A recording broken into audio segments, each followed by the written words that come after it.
Hi guys, welcome back to my channel. If you're new and you like to hear about opinions, reviews, analyses, and ramblings on films, books, and TV shows, be sure to click that subscribe button for more content from me. February is the month of love, so naturally the theme is romance for both my videos this month.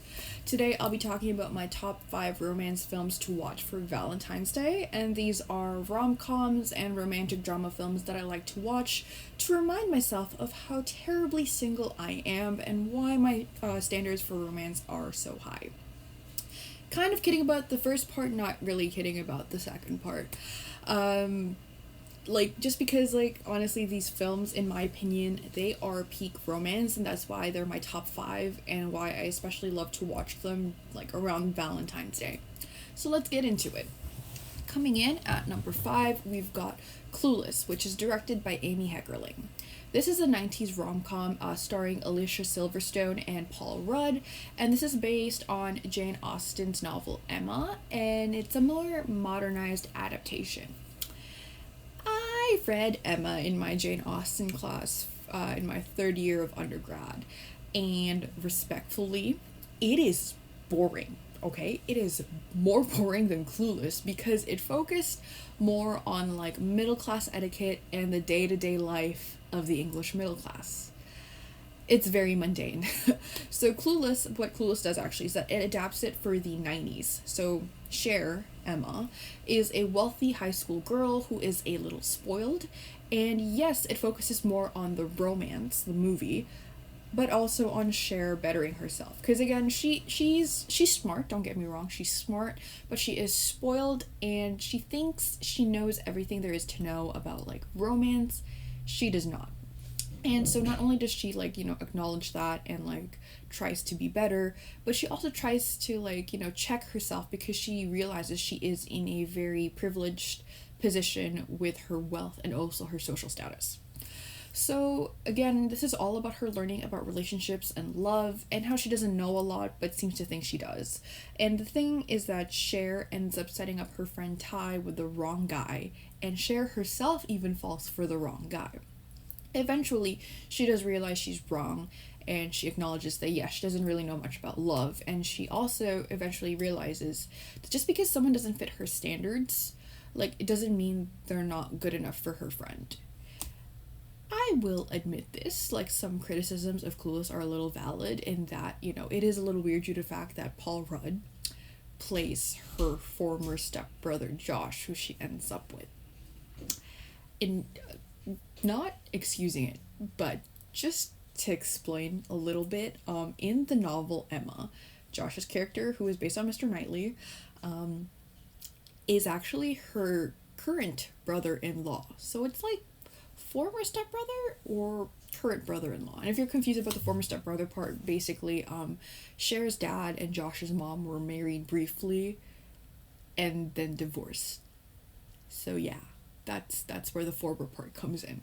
But okay, ignoring that aside, it is still a cute film to watch, and Alicia Silverstone is just so cute in it. What's my number 4 film? Number 4. Yeah. Coming in at number 4, we've got Portrait of a Lady on Fire, which is directed by Celine Sciamma.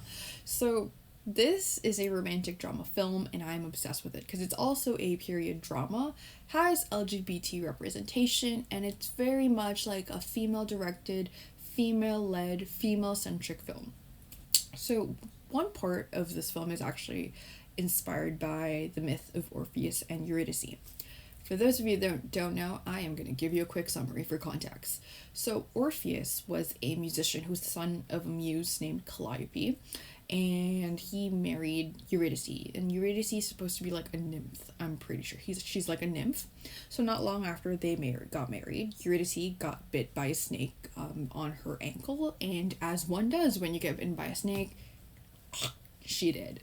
So Orpheus was super depressed because he was super in love with her, and he went to the underworld to try to get Eurydice back. So Hades, the god of the underworld, was obviously against this at first. He's nah, she gotta stay dead.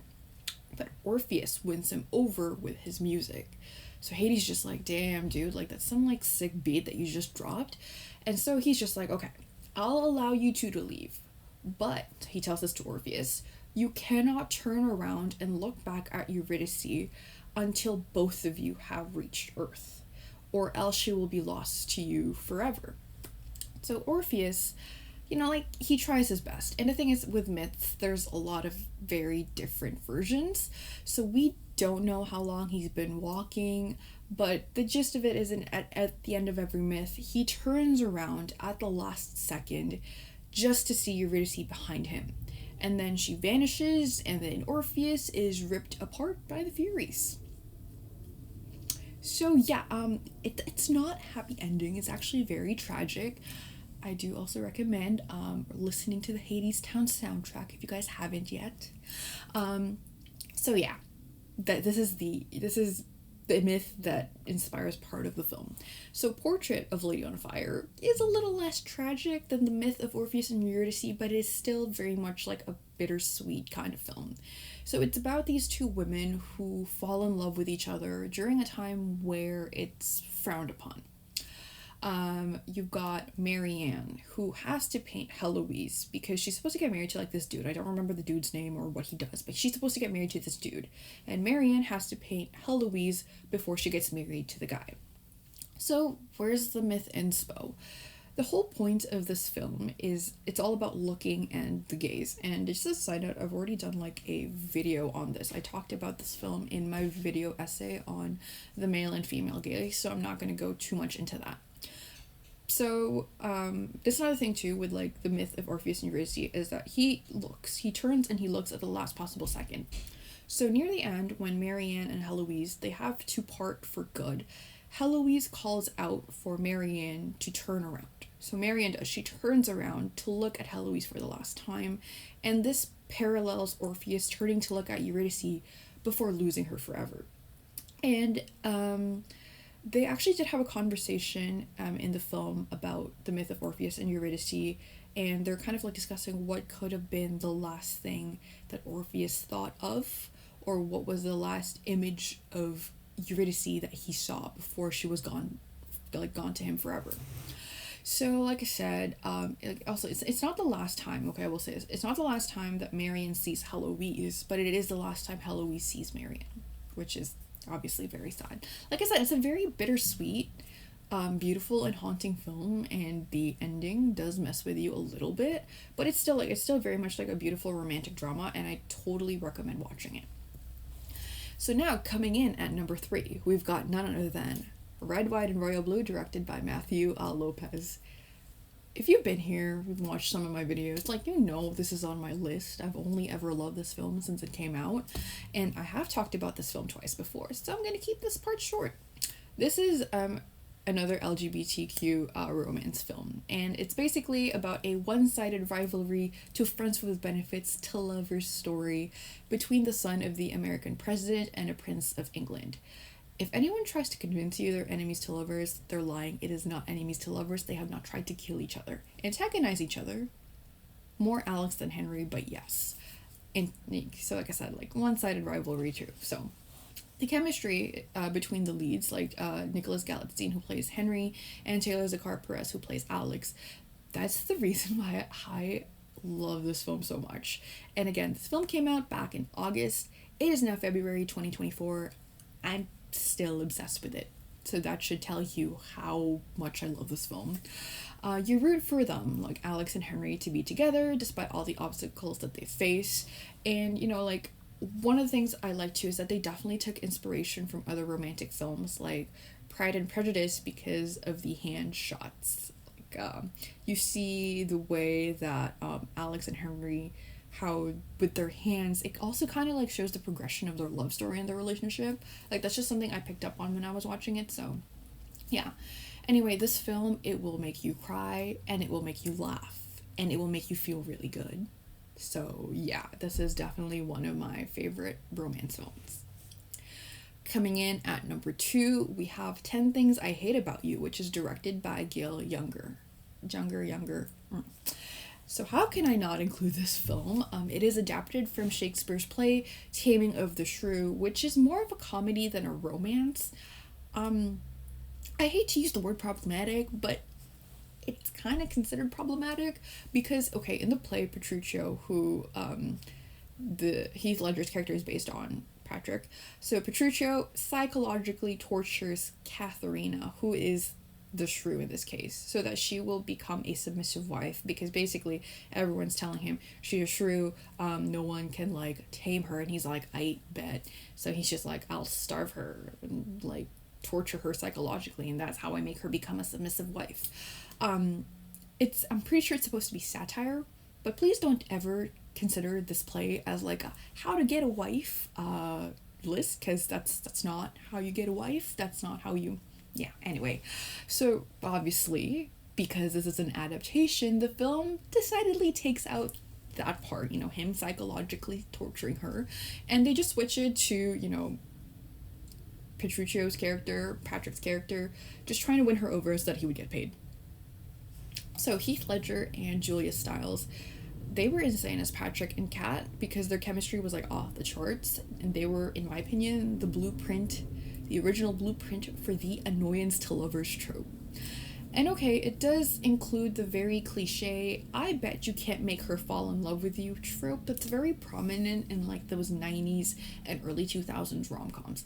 I'm not personally a fan of those tropes, but it's a little different in this film, because it's like Patrick just wants to get paid, but he does eventually fall for Kat for real, obviously.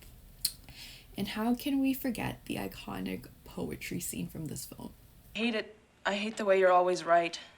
I hate it when you lie. I hate it when you make me laugh. Even worse, when you make me cry. I hate it when you're not around, and the fact that you didn't call. But mostly I hate the way I don't hate you. Not even close. Not even a little bit. Not even at all.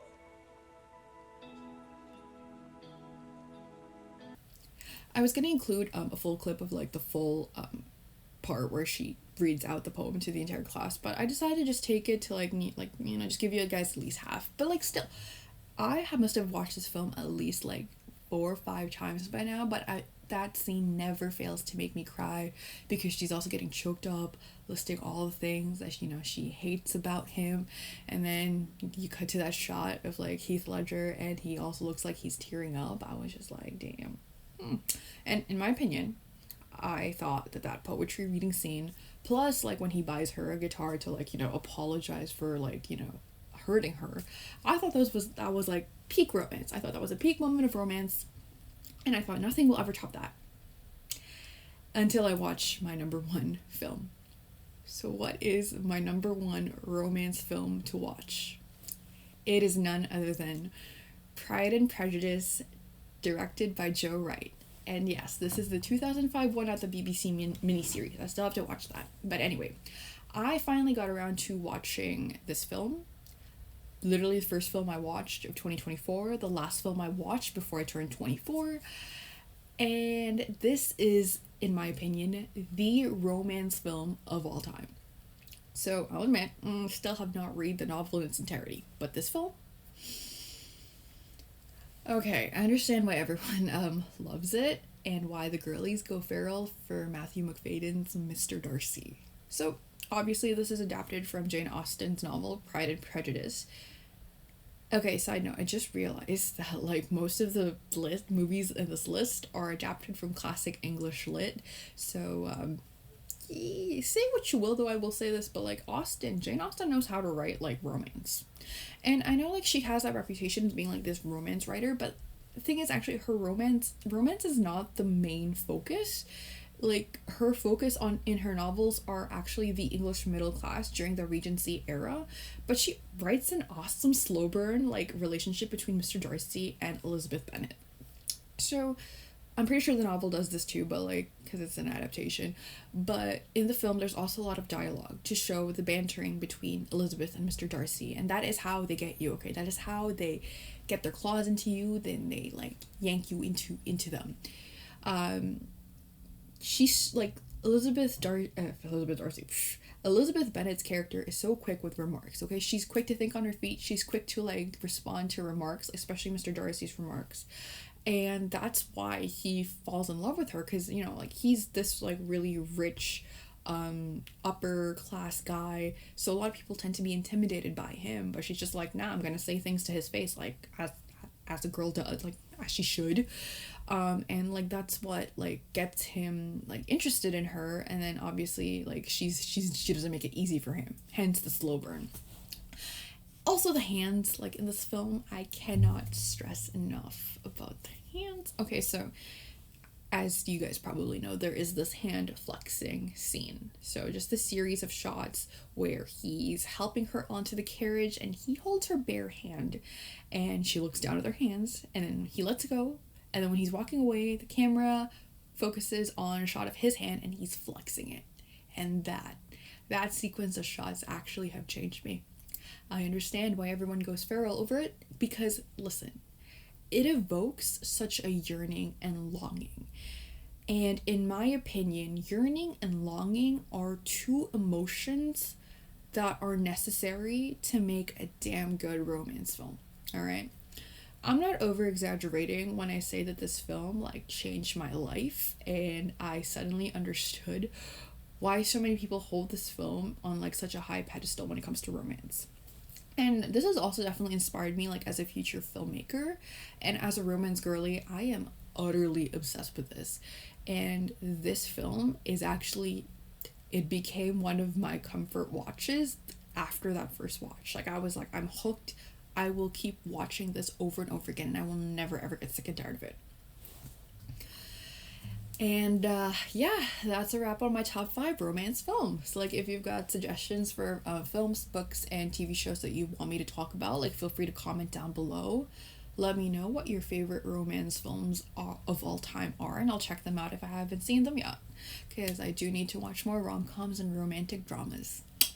So my next video is going to be on my top 5 ships in books, and it should be up before the end of February. Thank you so much for watching. Have an awesome day, and please don't forget to like, comment, or subscribe. See you guys next time. Bye.